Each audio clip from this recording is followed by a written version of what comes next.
Watu wengi hawajui thamani ya kile wanachokiwaza, hawajui thamani ya mawazo yao. Kwa nini ujilinde na vitu ambavyo unaviwaza kila siku?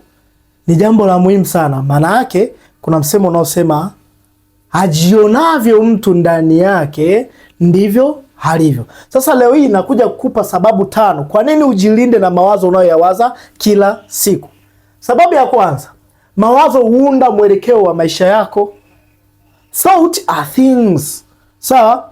Mawazo yale unavyofikiria, fanya leo kaa ujitathmini vitu unavyoviwaza sana. Vipi? Si ndivyo vinavyotokea?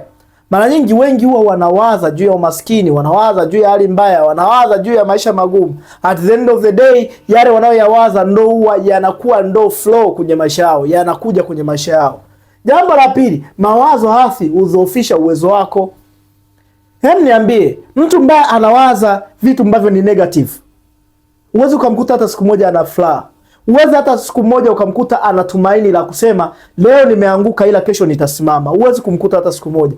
Mara nyingi utamkuta huyu mtu ni mwenye huzuni, utamkuta huyu mtu ni mwenye kurahumu na kuhisi kuwa maisha yake mabovu yalivyo, nyuma ya pazia kuna mtu ambaye anahusika. Be careful. Sawa? 3, mawazo chanya huimarisha afya ya akili yako. Watu wengi ambao wana mawazo chanya, anawaza positive, huyu mtu afya ya akili yake huwa iko vizuri, na huyu mtu ndo tunasema ndo mtu ambaye huwa anatoa solution, ndo mtu ambaye huwa yuko tayari kutoa solution, majawabu ya changamoto. Ila mtu ambaye anawaza mawazo negative, siku zote kama tatizo lilikuwa lidogo, akifika pale tatizo huwa ni kubwa zaidi. Kwa maana hata kama wanasema hapa njia hii inabidi tupite hapa ndo tutafika, akifika hapo kwa sababu yeye ni negative, hana anachokiwaza kichwani mwake zaidi ya mambo mabaya kuwa yatatokea kwenye maisha yake, utakuta anakuambia hapana, hii njia sio sahihi, tupite njia nyingine, au huko tusiende, bora tusubirie hapa. Hilo ni tatizo. Ila jambo la 4, mawazo huathiri maneno na matendo yako. Mtu anaweza akawa amevaa vizuri, ni gentleman, ukimwona kwa mbali anatembea unasema huyu jamaa ana kitu ndani yake.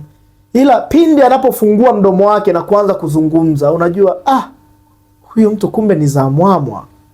Huyu mtu kumbe kichwani hamna kitu.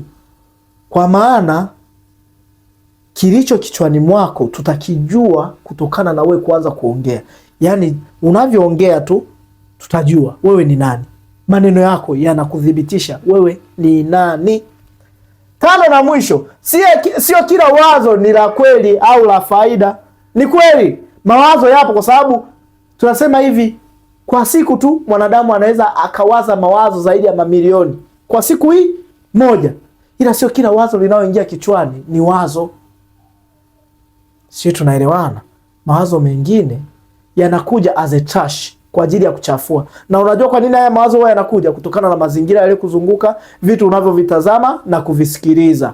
Kuwa makini na vitu unavyovitazama na kuvisikiliza, maana kwa kufanya hivyo itakusaidia wewe kutoa kitu ambacho kina make sense kwenye maisha yako pamoja na maisha ya jamii kwa ujumla. Namalizia na ujumbe huu hapa.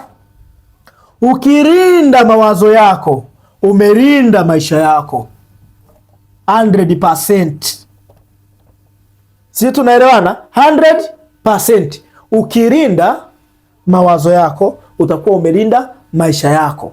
Kwa maana kila mtu mwenye thamani alianza na wazo ambalo alifanyia kazi na likatoa majawabu kwenye maisha ya watu, na huyo mtu hadi leo hii aidha unamsikiliza, unamtizama, hao ndo role model wako. Natumai umejifunza kitu. Comment lolote hapo ambalo unataka tulizungumzie, nami niko tayari kukuelimisha.